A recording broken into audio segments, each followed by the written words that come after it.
Today I'll be ranking every Akuma in Shindo Life. If you enjoy this video, don't forget to like and subscribe. Starting off the rankings, we have the regular Akuma. It's one of the oldest bloodlines in the game, and the first of the Akumas. It's also the only Akuma that allows you to customize your Susanoo, making it pretty cool to use. But unfortunately that really has no effect on the abilities of the bloodline. The first move is a basic Genjutsu stun that'll hit up to 3 people. The second move is a simple auto dodge that'll last around 4 seconds. And the third move does some good chip damage and will invert enemy movements when they are hit by the move. Akuma has a total of 7 stages, but the only actual good ones will be the 6th and 7th stage. The Q spec of the 6th stage will be based off what you customize your weapon to be on your Susanoo, which will either be a sword or a bow. The bow has some good range, but will do less than the sword in terms of damage. And the C spec is a multi-hit high damage move that can deal up to 90,000 damage. In the 7th stage you'll awaken your full Susanoo and have extended M1s at the cost of your mode depleting very fast. So the 6th stage is probably best to use in long fights. Overall this bloodline is ranked last not because it's bad, but because it's so old, and every Akuma branches off this one. Coming in next will be Shiva Akuma. This Akuma is pretty hard to rank, because it's so situational, and not a well-rounded bloodline.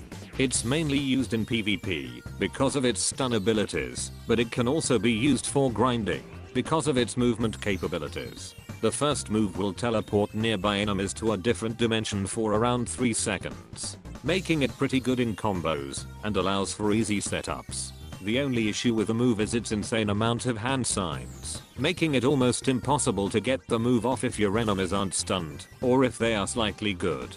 The second move is a stun ability that'll place lock enemies for around 2 seconds. And the third move is a counter that'll teleport you and stun enemies if they hit you.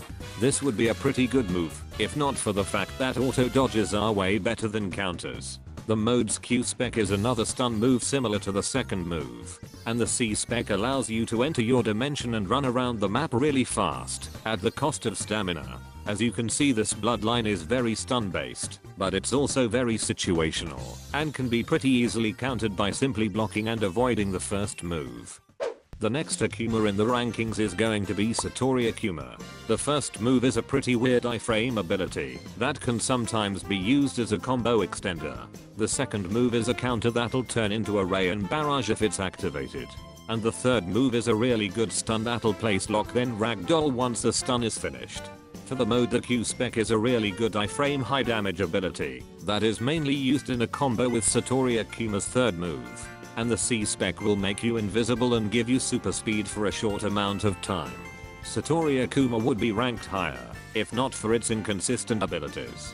The first move is pretty hard to use in combos and just not worth a bloodline slot, and the third move has some hitbox issues and has some inconsistent damage. But when the bloodline is working, it's very strong, and can be used as your only bloodline if you really wanted. Next up will be Rain Akuma. In its prime, this bloodline was really insane. But after some nerfs over the years, this bloodline has fallen.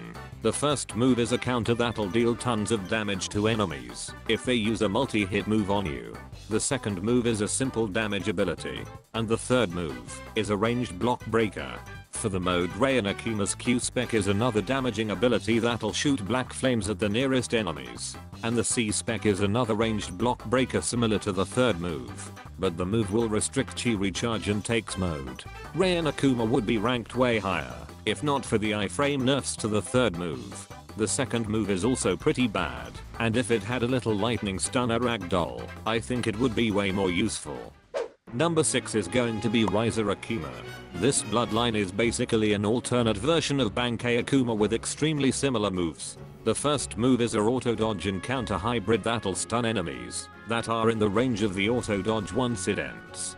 The second move is a stun ability that'll teleport you while stunning them for up to 3 enemies in the move's range. And the third move is an AoE high damaging attack. For the mode, the Q spec is just a simple damage ability, and the C spec is an iframe that will steal mode and restrict chi recharge for a short period of time. Riser Akuma would be ranked higher, if not for the iframe nerfs which basically took away the iframes from the third move. Also, the fact that this bloodline is just a worse version of Bankei Akuma leaves it in an odd position. Next is going to be Kamiki Akuma. This bloodline used to be insanely overpowered, but with the changes to rush attacks, it's nowhere near as good as it once was. The first move is a long-range damage attack. The second move is a high damaging multi-hit attack. And the third move is a good combo extender.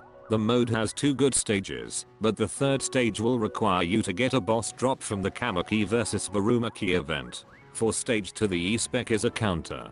The Q-spec will allow you to turn into Kamiki's Susanoo, and the C-spec is a short beatdown. In stage 3, the E-spec is a mini Chibuki Tensei. The Q-spec allows you to turn into Kamiki's full Susanoo, and the C-spec is a giant version of the Chibuki Tensei. Overall, Kamiki right now is pretty mode carried, and none of the bloodline moves are really worth using. Going through the effort of getting the third stage of the mode also makes it less appealing to use. But it's not like the bloodline is bad. The third move is still useful in PvP and the mode is pretty strong. Coming up next will be Shindei Akuma. This bloodline is known for its PvE capabilities, but it kind of struggles in PvP.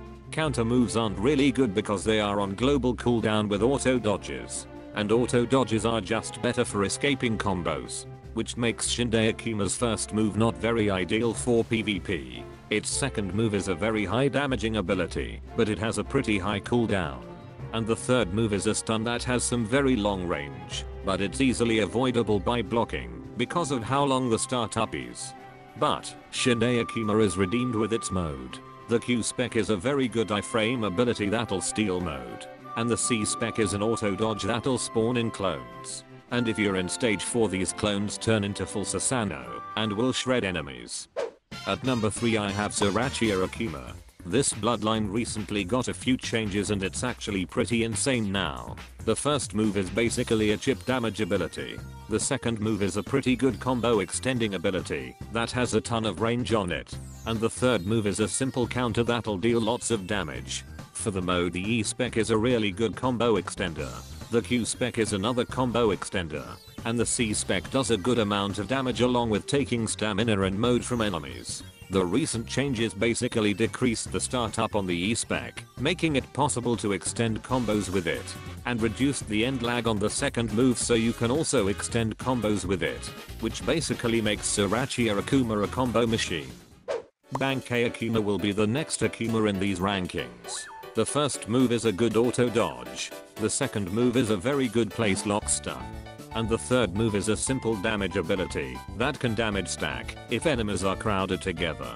For the mode, the Q-spec is a basic combo extender, and the C-spec is an iframe mode steal ability that'll also prevent chi from being recharged.